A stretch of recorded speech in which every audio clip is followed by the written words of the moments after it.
Assalamualaikum warahmatullahi wabarakatuh. Perkenalkan, nama saya Ahmad Yunusfi, salah satu mahasiswa dari Universitas Nasional. Kali ini saya akan mempresentasikan tugas dari mata kuliah Change Management, yang mana tugasnya yaitu menjelaskan pengaruh manajemen perubahan terhadap organisasi. Untuk mata kuliah Change Management diampu oleh Pak Gatot Supriyono. Kemudian yang saya bahas di sini yaitu change management pada perusahaan Samsung. Sebelum membahas change management yang dilakukan atau manajemen perubahan yang dilakukan oleh Samsung, pertama-tama kita harus mengetahui apa yang dinamakan manajemen perubahan tersebut.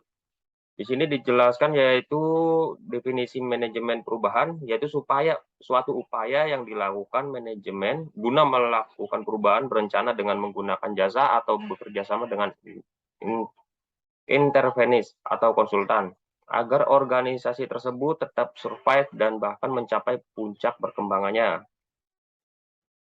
Kemudian untuk tujuan dan manfaat dari manajemen perubahan, yaitu yang pertama untuk tujuannya sendiri, tujuan konkret dari manajemen perubahan yaitu menjadikan organisasi lebih efektif, efisien, responsif terhadap perubahan yang terjadi di dalam organisasi. Proses perubahan biasa dilakukan melalui fokus perubahan keorganisasian dan dimulai dari dunia usaha yang lebih dulu menyadari pentingnya perubahan baik organisasi yang kecil ataupun besar, baik di sektor swasta maupun publik. Lalu untuk manfaat dari manajemen perubahan, yaitu perubahan mempunyai manfaat bagi kelangsungan hidup suatu organisasi. Tanpa adanya perubahan, maka dapat dipastikan bahwa usia organisasi tidak akan bertahan lama. Jadi diwajibkan untuk perubahan yang sedang berkembang atau sudah berjalan untuk melakukan manajemen perubahan supaya perusahaan tersebut dapat bertahan atau survive dalam waktu yang lama. Perubahan bertujuan agar organisasi tidak menjadi statis, melainkan tetap dinamis dalam menghadapi perkembangan zaman dan kemajuan teknologi. Lalu untuk Samsung sendiri adalah salah satu perusahaan penyedia teknologi terbesar di dunia. Perusahaan ini didirikan oleh Lee Byung-chul pada tahun 1938. Awalnya Samsung bukanlah perusahaan yang bergerak di bidang teknologi, namun akibat manajemen perubahan yang dilakukan oleh perusahaan Samsung, maka sekarang perusahaan ini terkenal di bidang teknologi. Awal mulanya Samsung melakukan manajemen perubahan yaitu pada tahun 2012, Samsung mengeluarkan dana sekitar 9 miliar dolar Amerika untuk mengembangkan produknya untuk sebuah proses riset dan pengembangan produk baru. Pengorbanan yang dilakukan oleh Samsung berupa berbuah manis dengan berhasilnya mereka merajai pasar dan bahkan perusahaan ini didapuk sebagai perusahaan paling inovatif keempat di dunia pada tahun 2012 yang berdasarkan suatu survei perusahaan konsultan manajemen di Amerika Serikat pada 1.000 perusahaan di dunia.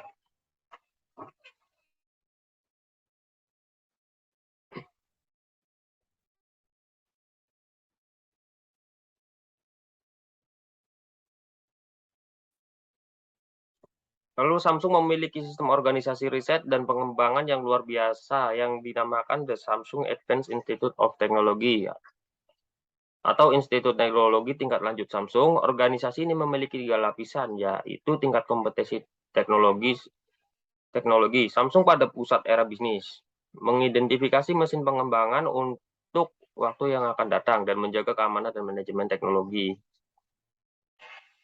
Jadi Samsung dalam melakukan manajemen perubahan itu mengeluarkan dana yang tidak sedikit karena untuk menghadapi perkembangan teknologi yang ia hadapi hingga menjadi perusahaan yang besar dan bertahan sampai saat ini.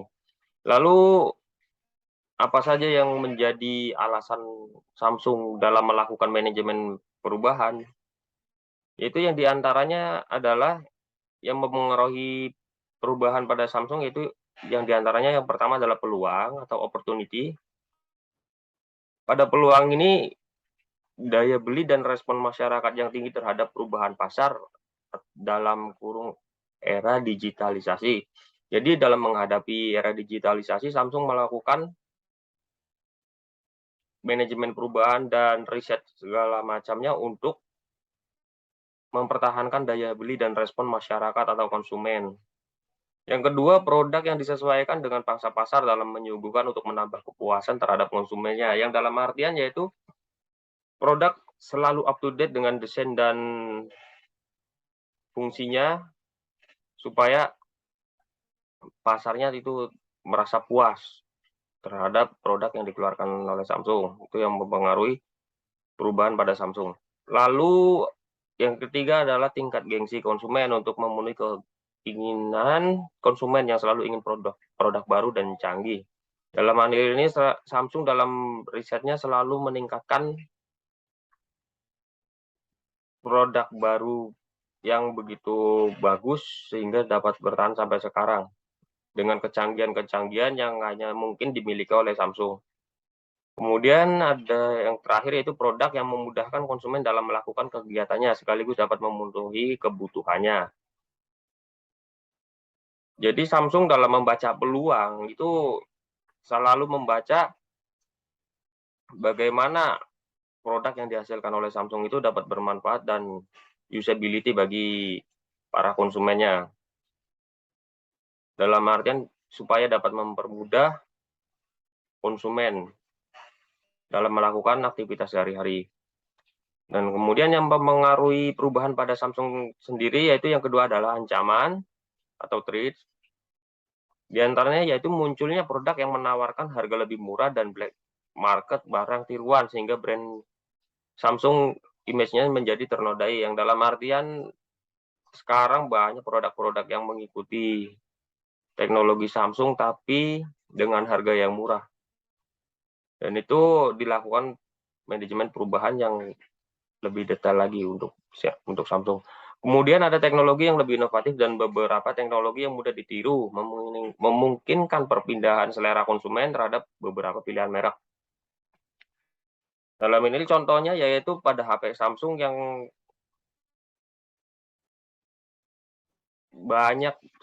banyak peniru. Contohnya dari produk Cina, ketika Samsung mengeluarkan suatu produk akan dijiplak atau ditiru oleh produk-produk Cina dengan harga yang lebih murah. Sehingga itu mempengaruhi konsumen untuk berpindah terhadap merek mereka karena Samsung itu terkenal lebih mahal. Lalu yang terakhir yaitu yang mempengaruhi perubahan pada Samsung adalah kelemahan dia sendiri, kelemahan pada Samsung. Bentuk dan desain yang terlalu monoton untuk beberapa produk. Yang dalam artian sebagai contohnya Samsung dari dulu mengeluarkan HP dengan desain dan bentuk yang seperti itu aja. Dan kemudian dalam menghadapi perubahan untuk sekarang ini yang terbaru yaitu Samsung mengeluarkan smartphone pintar yang bisa dilipat-lipat itu, sebagai contoh dari menghadapi kelemahan yang dibilang desainnya terlalu monoton.